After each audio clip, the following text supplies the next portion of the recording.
and in fact creates scarcity and deprivation, crime will never go away.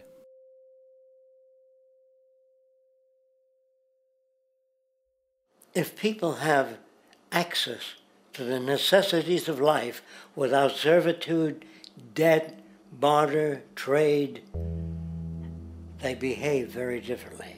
You want all these things available without a price tag. Now then, you gotta have a price tag. Well, what'll motivate people? Man gets everything he wants, he just lay around in the sun. This is the myth they perpetuate. People in our culture are trained to believe that the monetary system produces incentive. If they have access to things, why should they want to do anything? They will lose their incentive. That's what you're taught to support the monetary system. When you take money out of the scenario, there would be different incentives, very different incentives. When people have access to the necessities of life, their incentives change. What about the moon and the stars? New incentives arise. If you make a painting that you will enjoy giving it to other people, not selling it.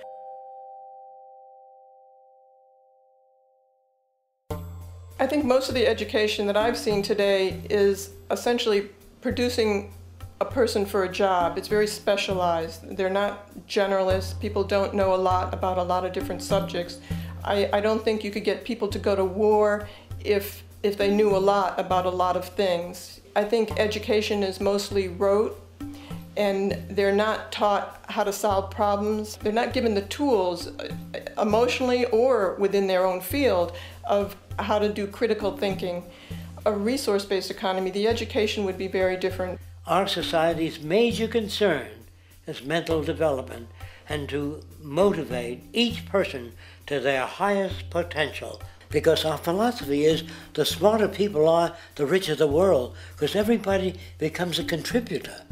The smarter your kids are, the better my life will be, because they'll be contributing more constructively to the environment and to my life, because everything that we devise within a resource-based economy would be applied to society. There would be nothing to hold it back. Patriotism, weapons, armies, navies, all that is a sign that we're not civilized yet. Kids will ask their parents, didn't you see the necessity of machines? Dad, couldn't you see that war was inevitable when you produce scarcity? Isn't it obvious? Of course the kid will understand that you were pinheads, raised merely to serve the established institutions. We're such an abominable, sick society that we won't make the history book. They just say that large nations took land from smaller nations, used force and violence. You'll get history talked about as corrupt behavior all the way along until the beginning of the civilized world. That's when all the nations worked together. World unification, working toward common good for all human beings, and without anyone being subservient to anyone else, without social stratification, whether it be technical elitism or any other kind of elitism, eradicated from the face of the earth. The state does nothing because there is no state. Because there is no state. The system I advocate, a resource-based global economy, is not perfect. It's just a lot better than what we have. We can never achieve perfection.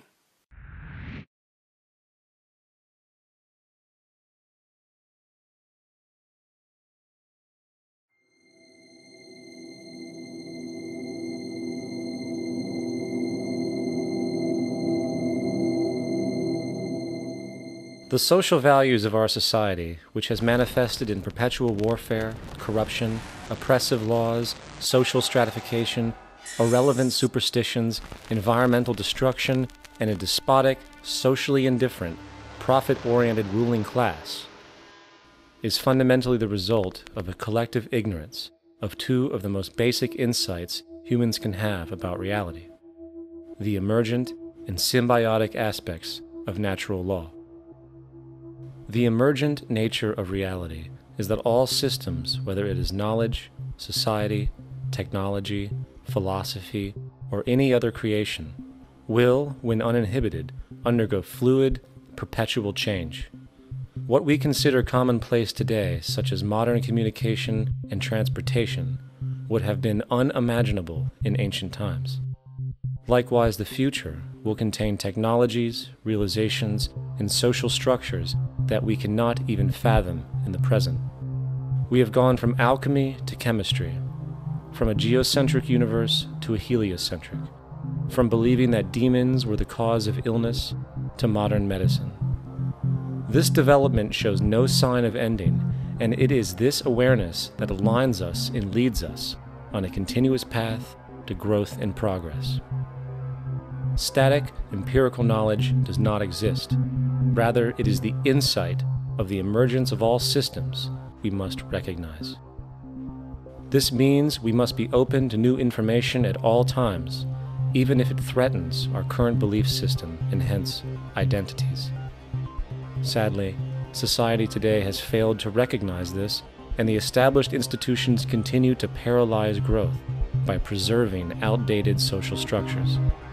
Simultaneously, the population suffers from a fear of change, for their conditioning assumes a static identity, and challenging one's belief system usually results in insult and apprehension, for being wrong is erroneously associated with failure, when, in fact, to be proven wrong should be celebrated, for it is elevating someone to a new level of understanding, furthering awareness. The fact is, there is no such thing as a smart human being, for it is merely a matter of time before their ideas are updated, changed, or eradicated. And this tendency to blindly hold on to a belief system, sheltering it from new, possibly transforming information, is nothing less than a form of intellectual materialism. The monetary system perpetuates this materialism not only by its self-preserving structures, but also through the countless number of people who have been conditioned into blindly and thoughtlessly upholding these structures, therefore becoming self-appointed guardians of the status quo. Sheep, which no longer need a sheepdog to control them, for they control each other by ostracizing those who step out of the norm.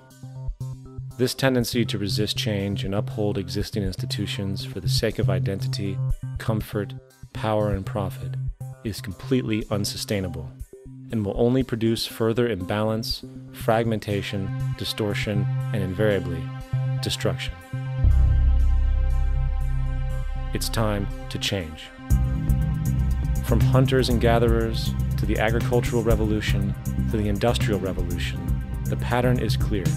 It is time for a new social system which reflects the understandings we have today. The monetary system is a product of a period of time where scarcity was a reality. Now, with the age of technology, it is no longer relevant to society. Gone with the aberrant behavior it manifests. Likewise, dominant worldviews, such as theistic religion, operate with the same social irrelevancy. Islam, Christianity, Judaism, Hinduism, and all of the others exist as barriers to personal and social growth, for each group perpetuates a closed worldview, and this finite understanding that they acknowledge is simply not possible in an emergent universe. Yet, religion has succeeded in shutting down the awareness of this emergence by instilling the psychological distortion of faith upon its followers, where logic and new information is rejected in favor of traditionalized, outdated beliefs. The concept of God is really a method of accounting for the nature of things. In the early days, people didn't know enough about how things formed, how nature worked, so they invented their own little stories. And they made God in their own image. A guy that gets angry. When people don't behave right, he creates floods and earthquakes. And they say it's an act of God. A cursory glance at the suppressed history of religion reveals that even the foundational myths themselves are emergent culminations, developed through influence over time.